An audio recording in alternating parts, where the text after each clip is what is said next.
The Panthers have had a preseason that they've raised some questions, right? The running game has been struggling. The offensive line has come under fire. They lack kind of a number one option on offense. In completely unrelated news, Jonathan Taylor has been given the right to seek a trade by the Colts. Let's ask some more hypothetical questions. We love those. Doesn't everybody? This is The Drive with Tim Donnelly, by the way. That voice you just heard, Dennis Cox. Do you think Taylor would like to reunite with the coach that helped him become an All-Pro and the NFL's rushing leader in 2021? I mean, why not? Frank Reich played a big part in Jonathan Taylor's career. Do you think he might long for the day when he could have just said, hey, Jonathan Taylor, we're giving you the ball 3 times and we're going to get a first down. Got it? Sold. I'm a fantastic play caller, am I not? Hey, run right. Okay. Jonathan, which way would you like to right? All right, here we go. Jonathan Taylor right, on 3. Reich drafted Taylor, or was the coach when he was drafted. He was the offensive mind that helped Taylor become the best back in the NFL in 2021. And then Reich was let go by the Colts. And since then, Taylor hasn't been feeling the same love from the Colts. It seems like there's a natural connection there. Especially because Frank is, talking, he's being asked about it. Let's jump to the Frank Reich clip here, Dennis. He was asked if they're looking for upgrades right now.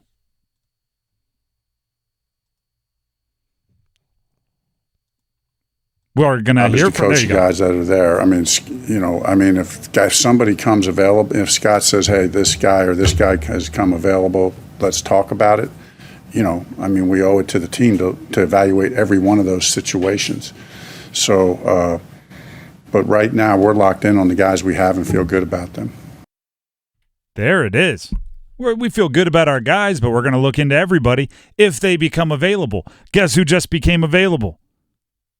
I have to be honest, right? And I'm not, if you listen to this show, I'm not in favor of paying running backs.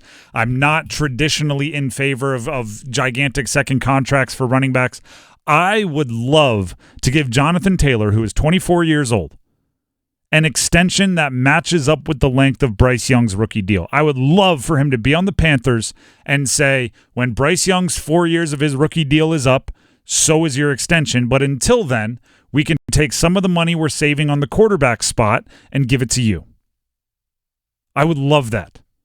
I would love to give Bryce Young a security blanket in Jonathan Taylor, which is, if you're getting a little overwhelmed, if you're getting a little rookie jitters, just give it to Jonathan Taylor a few times while you collect yourself. So have a 1-2 punch with Taylor and Miles Sanders for a couple seasons?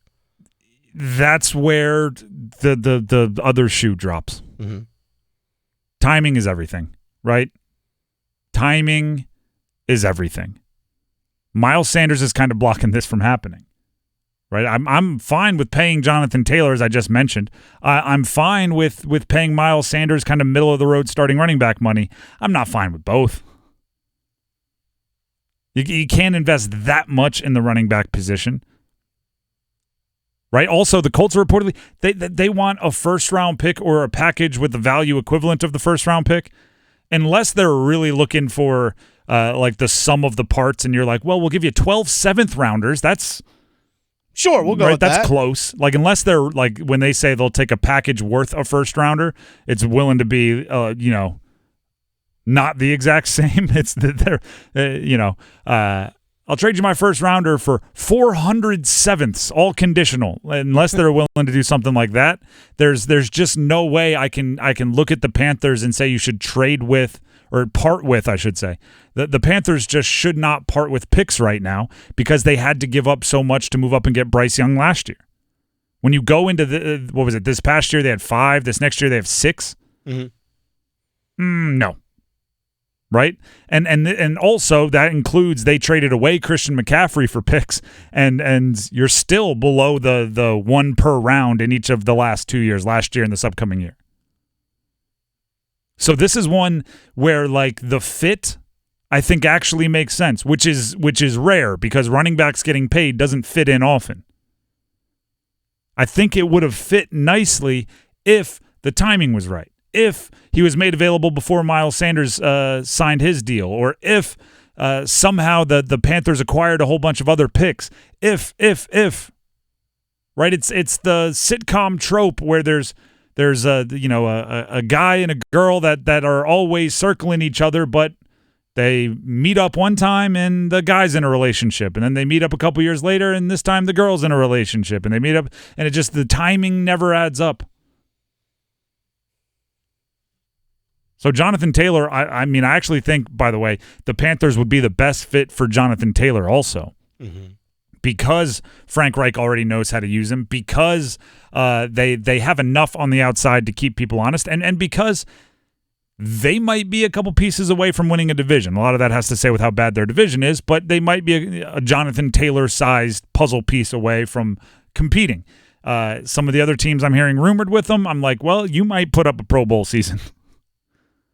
But you won't waste any wear and tear on your body in the playoffs. Maybe that's that. Maybe that's the goal.